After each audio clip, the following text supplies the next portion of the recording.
Hello everyone, my name is Sean and welcome to my channel where I talk about languages and the people who speak them. Today we are talking about Damin, allegedly the only language with click consonants in the world outside of Africa, historically spoken in northern Australia to be exact. Before we get into it, some of you may be wondering where I disappeared to for such a long time. Don't worry about it, let's just talk about some weird obscure languages, shall we? But I will talk about a few channel related things at the end of the video for anyone who cares.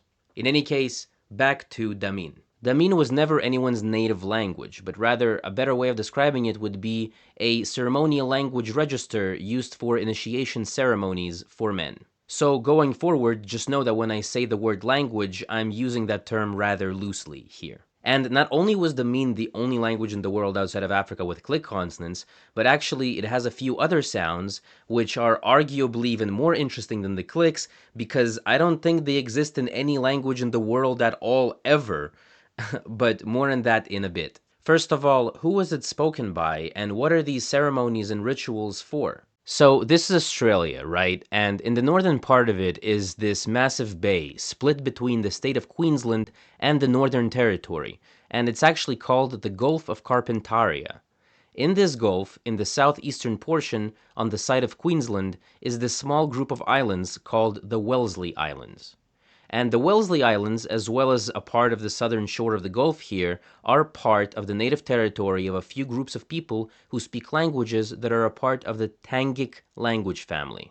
Now, when it comes to the Tangic language family, there are two possibilities. It's either a part of the Pama-Nyungan macro family, which is just basically an umbrella term for like 90% of all indigenous Australian languages. You can see the Tangic languages over there in green. Or alternatively, the Tangic languages are non-Pama-Nyungan and are their own thing. The truth is, I don't really know. It's still up for debate. There have been a million papers published over the years on classification of Australian indigenous languages, and unfortunately, the vast majority of them are either already extinct or on the brink of extinction, and there are still so many unknowns and inconclusives, and all of it has way too much literature for me to summarize in this video. All you need to know is that there is a small group of languages native to the middle part of northern Australia called the Tangic languages. The Tangic languages consist of about 4 languages, and the name of the family comes from the word Tanka, which means person in all of these languages. The languages are Yukulta, spoken on the mainland, and Yankal,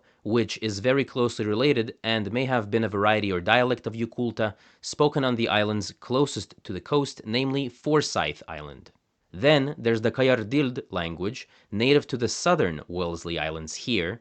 And finally, the Lardil people and their Lardil language, native to the northern Wellesley Islands, primarily Mornington Island, which is the largest of all of the Wellesley Islands. While all of these are related to each other, Yukulta and Kayardild are definitely closer to each other, while Lardil seems to be a bit more divergent, and is allegedly less understood by the other groups. Also, while the vast majority of literature on Damin focuses on the Lardil people specifically, it has also been in use by the Yankal people. One source actually speculates that based on the mythologies of both peoples, it was actually the Yankal who invented Damin and then sort of introduced it to the Lardil people.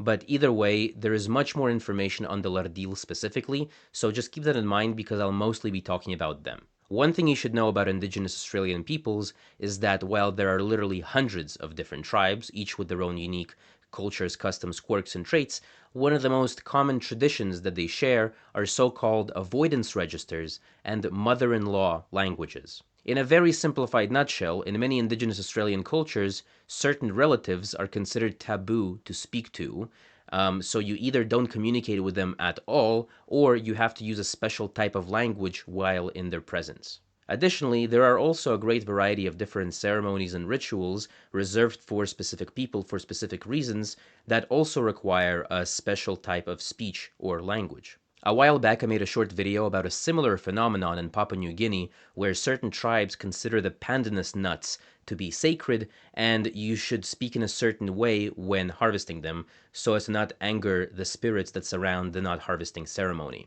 It's a bit different, but it might give you a better idea of what we're talking about here. So bringing all of the above home, the Lardil people of northern Australia developed a special type of speech called Damin, which was used during initiation ceremonies for men.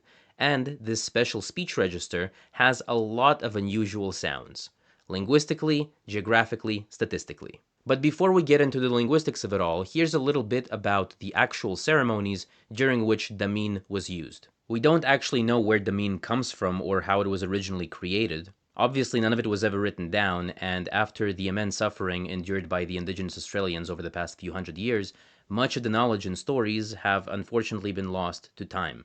So, the Lardil people had two different initiation ceremonies for men. Think of them as sort of level 1 and level 2. In theory, once you do one, you were eventually supposed to do the other, although that wasn't always the case and sometimes years passed in between levels. Level 1 is Luruku, which involved circumcision. Level 2 is Warama, which involved so-called penile subincision. I am not explaining what that is, feel free to Google it yourself. At level 1, you as an initiated male in avoidance contexts were supposed to not only stop using Lardil, but also any form of language at all, and instead you were supposed to use this sign language called Maralda Kanka. Once you get to level 2, you still weren't supposed to use ordinary Lardil, but now you can at least speak something, and that something is Damin. As Luke Fleming puts it in his fascinating paper, which itself is a summary of a ton of different papers spanning about a century, actually, in the case of the first order initiates, or Luruku, men were not supposed to make vocalizations, whether meaningful or not, of any kind, in the presence of those who had been present at their initiation. Accordingly, Luruku could only engage in linguistic communication by employing the signed language Maralda Kanka in avoidance contexts. Upon graduating to the status of Warama, initiates were still expected to avoid Lardil in avoidance contexts. However, they could now speak Damin. This isn't to say that nobody else in the community wasn't able to understand it. According to Kenneth Hale, who from what I've read is one of the world's leading experts on Lardil, he says, "In theory, only Warama learned Damin. In practice, however, since it was used in public, many people who were not Warama, both men and women, had passive knowledge of it. Its purpose, apart from the intellectual pleasure it gave, was to serve as a vehicle of communication between Warama and all individuals involved in their initiation. The use of ordinary Lardil with these people was forbidden, until they had been repaid the ritual debt owed to them by the Warama as a result of initiation." There is obviously a lot more that goes into it, and I encourage you to check out some of the sources that will be linked in the description that go into a lot more detail. But regardless, moving on. So what really is Damin, and how is it related to ordinary Lardil? The only real difference is in the phonology and vocabulary. It's basically just ordinary Lardil, but altered a bit in a variety of ways. Morphology and syntax are pretty much the same in both. That is, the way that you structure sentences and add case markers or prefixes and suffixes is pretty much the same. All that Damin really does is replace a bunch of sounds and vocabulary in ordinary Lardil, and it only does so for about 150 words in total, so it's a lot more restricted in its usage than Lardil. Just as an example, Lardil has a complex and very extensive system of personal pronouns at about 19 different ones, so stuff like I, you, we, them, us two, them two, etc. At the same time, Damin really only has two personal pronouns, nga, meaning me, and ngu, meaning not me.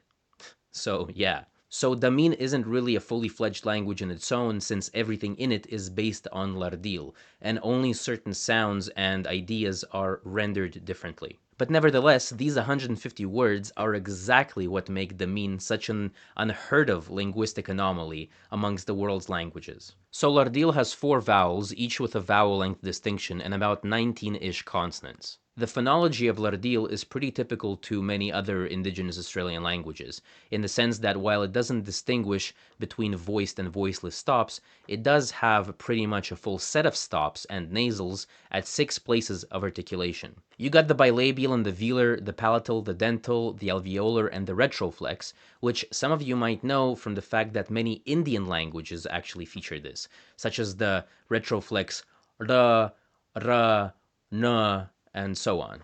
Also, Lardil doesn't seem to have any S's or Z's, which I found to be quite interesting since these are some of the most common sounds in the world. Either way, what happens in Damin is that a few of the ordinary consonants in Lardil are omitted, some are replaced, and some are added. While Lardil uses just one airstream mechanism, Damin just goes ahead and adds 4 more. If you want to get a better picture of what an airstream mechanism is, I encourage you to watch my video on ch, specifically the consonant section, as I go into a bit more detail there. But here's a very abridged version and a few definitions. So an airstream mechanism simply just describes the way in which a particular sound is produced, how exactly the airflow is created in the vocal tract. There exist different types of consonants depending on the airstream mechanism used by the speaker. By far the most common airstream mechanism used by languages across the world, like it's not even close, is pulmonic egressive. I'm using it right now, you use it every day. Actually, about 75% of all languages in the world use this one exclusively. Egressive means breathing out, as in we breathe out when producing these sounds. The opposite of aggressive is ingressive, meaning breathing in, as in we breathe in when producing these sounds. Pulmonic means from the lungs, glottalic means involving the glottis, and lingual means involving the tongue. There's a few other things that I could define, but this is enough for our purposes. So again, Lardil just uses one airstream mechanism, pulmonic egressive, the typical one, while Damin just adds 4 more on top of that, which is just nuts really. So let's just briefly go through them, shall we? The first airstream mechanism that Damin introduces is called lingual ingressive, also known as the click consonants. By the way, all click consonants in Damin are always nasal by default. And these are the bilabial the dental and the alveolar and these are not found in any other Australian language. There's potentially also technically a 4th one, like a post-alveolar one, but I don't want to worry about it too much because some sources kind of say that it's maybe not true and it's like a different pronunciation of one of the other 3, and just don't worry about it. The next airstream mechanism is glottalic egressive, which in Damin is a single velar ejective, or the k. You have the regular k and you have the ejective k, which again isn't found in any other Australian language. The next airstream mechanism is pulmonic ingressive, which in Damin is just the single voiceless ingressive lateral fricative, which this one technically isn't found in any other language in the world at all ever. Some of you might be familiar with the regular lateral fricative, and this is found in a variety of different languages across the world. Some examples include Welsh, Nahuatl, some Inuit languages have it, for example. But in all of them, it's egressive, meaning you're breathing out when you're producing it. And the catch here is that in Damin, it's ingressive, meaning you're supposed to be breathing in when pronouncing it. And like, linguistically, practically, statistically, it's an absolutely wild sound that doesn't seem to exist in any other natural language in the world. So there you have it. The last airstream mechanism is lingual egressive, and in Damin it's a single consonant which is also known as the bilabial spurt, and it's supposed to be pronounced something like ah. It's basically like a very strongly produced P, like you're almost spitting. Ah. And this one also is technically not found in any other language in the world ever. So... And then there are 2 other really cool sounds that I think are worth mentioning, even though they don't really introduce a wacky airstream mechanism like the last 4. And these are the bilabial trill ba, and the voiceless bilabial fricative fa, which aren't found in any other Australian language, but they do exist in certain forms in other languages across the world. Now, as interesting as these sounds are, most of the ones I mentioned only really occur a single time in a single word in Damin. For example, the ejective k is only ever found in the morpheme ku, which may have a few different meanings, but it's likely used to phonologically disguise the Lardil word kua, meaning I. So from kua, you get ku in Damin. Same story goes for the ingressive lateral fricative occurring only in a single morpheme, e, which is apparently the class designator for fish. Again, it's important to note that Damin only really has about 150 lexical roots, that is, about 150 words that are different from Lardil. And there's like a whole debate on whether this should be considered an actual language or it's more like a constructed language, sort of like Elvish Klingon or Esperanto, or maybe it's just a complex form of a language game, sort of like Pig Latin, albeit used for specific ritualistic purposes. And one of the papers that I used for research goes into a whole lot more detail on how this type of phenomenon should even be defined. To be honest, for me personally, that doesn't really matter. What matters to me is that there exists a small group of people in one of the most unexplored parts of the world speaking a relatively obscure language on the brink of extinction, and they managed to come up with an absolutely fascinating, very elaborate, and kind of painful tradition that involves using a special type of speech register that involves some of the most exotic sounds in the world, making it an absolute linguistic anomaly on planet Earth. Isn't just that part by itself absolutely awesome and mind-blowing in the best possible way? Before we conclude, you know I have to show you an example sentence and absolutely butcher the pronunciation of it. So this is one of the most common example sentences that you'll see in virtually any study on this that I've read online. And this is a sentence that means my brother-in-law's dog is going to go hunting. It's presented so that like you see the ordinary Lardil on the top and then below it is the equivalent in Damin. So in ordinary Lardil, it's something like Ngiton Tonyi kan ngawa wangkur werneng kiatur. And then in the mean, nga, nga kan, ngu, tilitor, ngi, kiatur. So as you can see, the ending of some of these are exactly the same. The syntax and morphology is at play. So for example, the word for brother-in-law, which in ordinary Lardil is dunyi kan, in Damin it's nga kan. The kan part, the genitive case marker is the same. Or for example, when you look at the word hunting, to go hunting, which in ordinary Lardil is werneng kiatur, while in the mean it's ngi kiatur. So the kiatur is exactly the same, which is the future marker. Either way, this is where our story comes to an end for today. There's an endless amount of other things that I could have talked about in more detail, such as the history of the Lardil people and the morphology and the phonotactics of how these languages actually work, and a whole lot more could have been said about Marlda Kanka, that sign language that level 1 initiates use, because that's a whole other very complicated and fascinating can of worms on its own. If you're interested in learning more, I highly recommend you check out the many links in the video description below that go into a whole lot more detail on every aspect of what we spoke about today.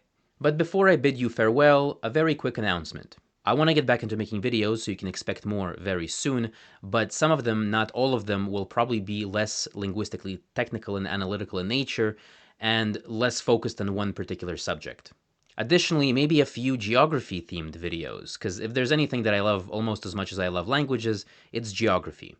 It's a slightly different direction, but I'm excited to see what you all think. Either way, thank you all very much for all of your support. I appreciate every single one of you, and even after being absent for months and months, I still sometimes read the comments, and there are just still so many awesome, positive comments that just brighten up my day, so thank you all very much for that. And to all the Lardil people and the Kayardild and the Yankal and Yukulta and all indigenous Australians, I wish you all the absolute best, and I hope that your languages and cultures survive and thrive for many generations to come. Remember, if you belong to a community that speaks an endangered language, please speak it, live it, and pass it on to the next generation, because in the vast majority of cases, once it's gone forever. Thank you so much for watching and making it this far. I hope you have a lovely day and a wonderful night, and hopefully see you very soon. Bye-bye.